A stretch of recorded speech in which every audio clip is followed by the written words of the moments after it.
तुमच्यासोबत शेअर करेल. Video skip न करता नक्की बघा आणि आवडल्यास लाईक शेअर सबस्क्राईब करायला. सकाळी नाश्त्यासाठी मी मुलांच्या हट्टासाठी इथे मस्त असा शिरा बनवला होता, कारण की खूप दिवस झाले आम्ही असं काही गोड बनवलंच नव्हतं. सो शिरा बनवला आणि इथे ना गहू आणलेत आणि तांदूळ. सो हे जे गहू आहे शरबती. जे गहू आणले ना ते आम्ही सॅम्पल म्हणून आणले, त्याचं दळण करून आता ते दळून आणतो. पोळ्या करून बघतो याच्या पोळ्या कशा येतात, जेणेकरून आपल्याला 1-2 पोते वर्षभरासाठी घेता येईल. सो तुमच्याकडे काय भाव चालू आहे नक्की मला सांगा. आमच्याकडे 3000-2800 असं आहे सध्या तरी. सो आता चला ते चालू आहे, त्यानंतर जेवण बनवायचं आहे. आणखी व्हिडिओत काय काय होतं तेही दिसेल. खाली ये रे.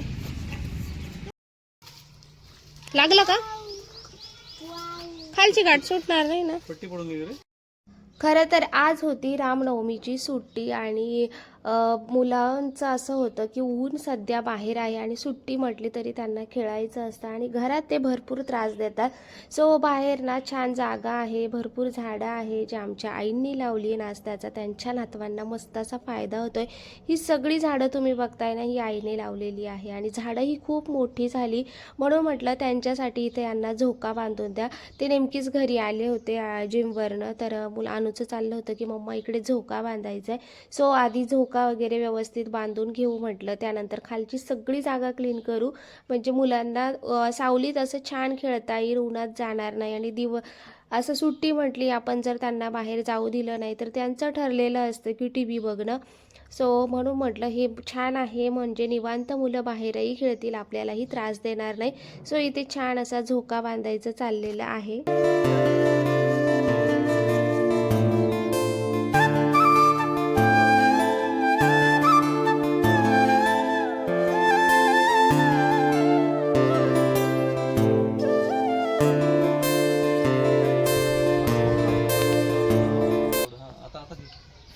कोणती कमी जास्त आहे? उभं कोणती कमी जास्त आहे? बरोबर आहे. आता बरोबर मी पण सेम टू सेम आहे तो. करू वाढवून देऊ.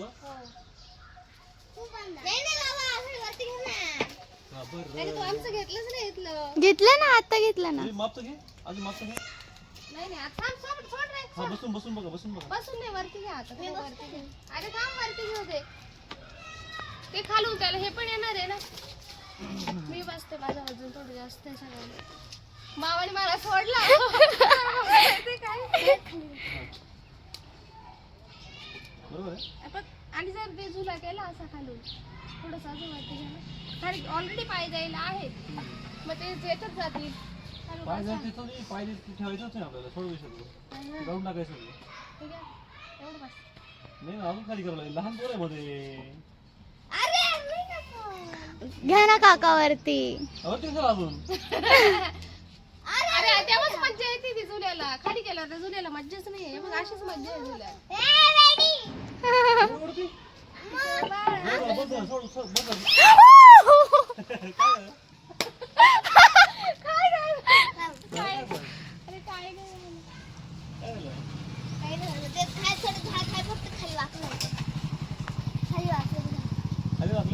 लूज झालं. आई तिथे लूज झालं. अनु कुठे? वरती तिथे गाठण लूज झाली.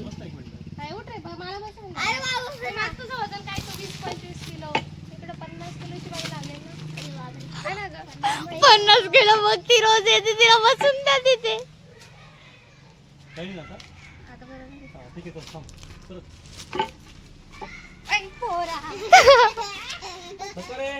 आता कोण बसू नका बरं का. आणि बस आता बांधता येते.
त्यानंतर संध्याकाळी वेगळ्या पद्धतीची भरली वांगी बनवली होती. थोडीशी वेगळी पद्धत आहे आणि वांग्याची भाजी ही खूप छान बनली होती. जसं आपण लग्नात भरली वांगी खातो तशी होती.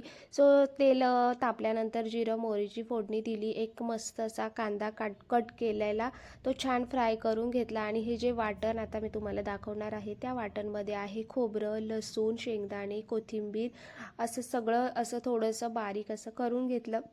कांदा छान परतल्यानंतर ते वाटणही छान इथे परतवून घेतलं आणि एवढी भारी झाली होती ना ही भाजी. म्हणजे आपण जो मसाला तयार करतो तो वांग्यांमध्ये भरा, त्यानंतर ही अजिबात प्रोसेस याला अजिबात करावी लागत नव्हती. सो झटपट असं होणारं आहे आणि या ठिकाणी ना मी एव्हरेस्टचा मटण मसाला वापरला आहे जेणेकरून ती भाजी, कारण की आपण लग्नामध्ये वगैरे ज्या भाज्या खातो त्या ठिकाणी हेच मसाले वापरले जातात. सो लाल तिखट, हळद, एव्हरेस्टचा मटण मसाला हे सगळं छान मिक्स करून घेतलं. त्यानंतर त्याच्यामध्ये थोडंसं पाणी ॲड करायचं, छान असं मिक्स करून घ्यायचं आहे.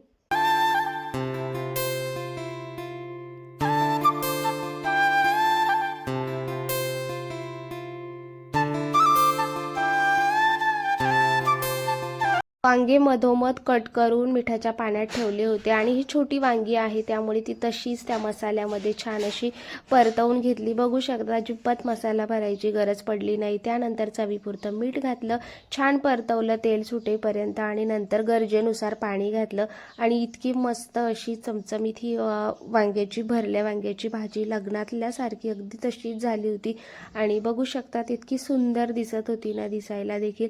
सो तुम्हीही अशी झटपट तयार करू शकतात. चला बाय.